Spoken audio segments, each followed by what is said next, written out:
What the hell is happening? One radio message, 4 words. What the hell is happening? That was Charles Leclerc, one of the most talented drivers on the grid, crossing the finish line in Shanghai's sprint qualifying with pure disbelief in his voice. Not frustration over a bad lap, not anger over a rival's pace, but rage directed at his own car. A car that had just stolen 4 to 5 tenths from him in a single straight at the most important moment of the entire session.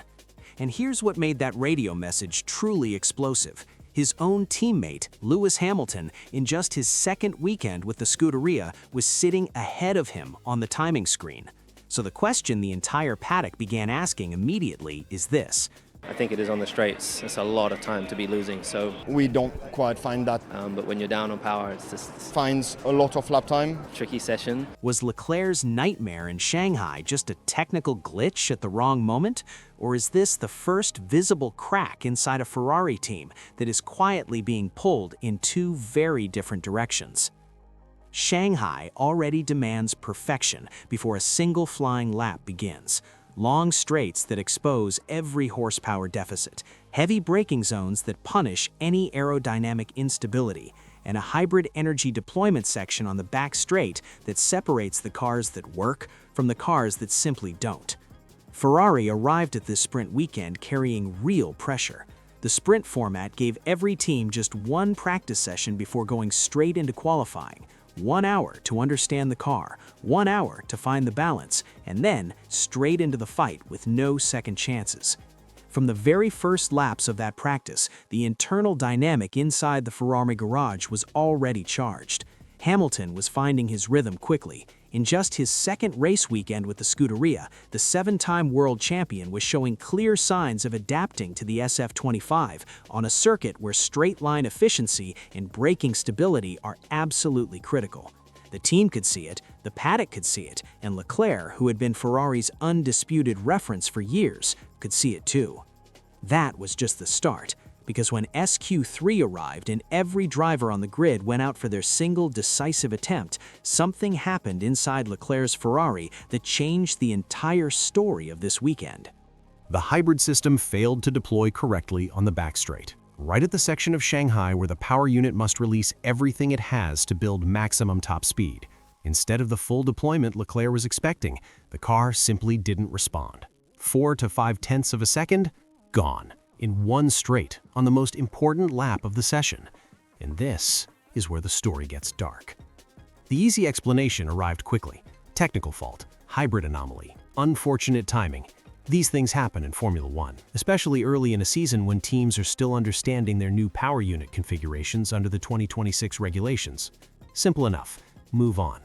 But then, the timing screen told a different story. Leclerc ended the session in 6th place. 6 tenths behind Russell's dominant Mercedes, but more significantly, clearly behind his own teammate Lewis Hamilton, who had extracted a clean, controlled lap to consolidate 4th position on the sprint grid. Hamilton, second race weekend, 4th place. Leclerc, multi-year Ferrari leader, 6th place. That contrast was impossible to ignore inside the garage, because this wasn't just a technical incident anymore. It was a direct internal comparison that Ferrari had hoped to avoid this early in the season, and it had arrived in the most public, most uncomfortable way possible. Here is the real truth underneath that radio message. When Leclerc crossed the line and said, "I lost like 4 tenths on the straight," that wasn't just frustration about a lap time. That was a driver telling his team in real time that the car had taken the decision out of his hands at the most critical moment of the weekend. In Formula One, there are mistakes a driver can own: a missed apex, a slightly late braking point, an imperfect tire preparation lap. Those are things a driver processes internally and corrects next time. But a hybrid deployment failure on the back straight of Shanghai? That is completely beyond the driver's control. And when that type of failure occurs on the single lap that defines your entire sprint weekend position, the emotional response is not just frustration, it is the feeling that something fundamentally unreliable exists inside your car. And that feeling, once it exists in a driver's mind, does not simply disappear after the session ends. Because the back straight at Shanghai is precisely where Ferrari had been trying to optimize their hybrid system's energy deployment since the beginning of this season. It was a known area of development, a targeted weakness, and in the most public session of the Chinese weekend, it failed exactly there. Team principal Frederick Vasseur had spoken optimistically in the days before Shanghai about the team's progress and Hamilton's adaptation. The project was moving in the right direction, he said, but the incident in SQ3 introduced a completely different narrative, one that no amount of optimistic pre-weekend statements could neutralize. The first consequence landed immediately and personally on Leclerc. For years, he had carried Ferrari's sporting project almost entirely on his shoulders. He was the face of the team's future, the driver entrusted with returning the Scuderia to championship glory. But now, Hamilton was in the same garage, and in Shanghai, the 7-time champion had simply outperformed him, not because Leclerc drove poorly, but because the car failed the one driver who needed it most at the worst possible moment. That is one of the most psychologically damaging situations a driver can face.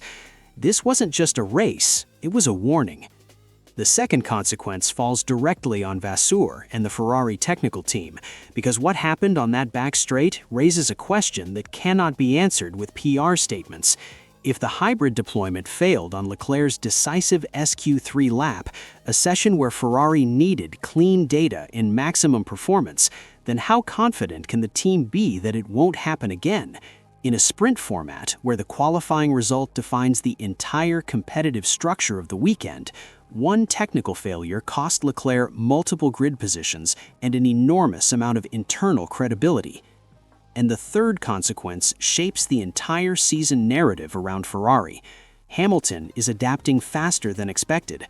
Leclerc ended a session with visible frustration in a result that placed him behind his new teammate, and the paddock, which analyzes every internal comparison with a magnifying glass, is already building a story around this.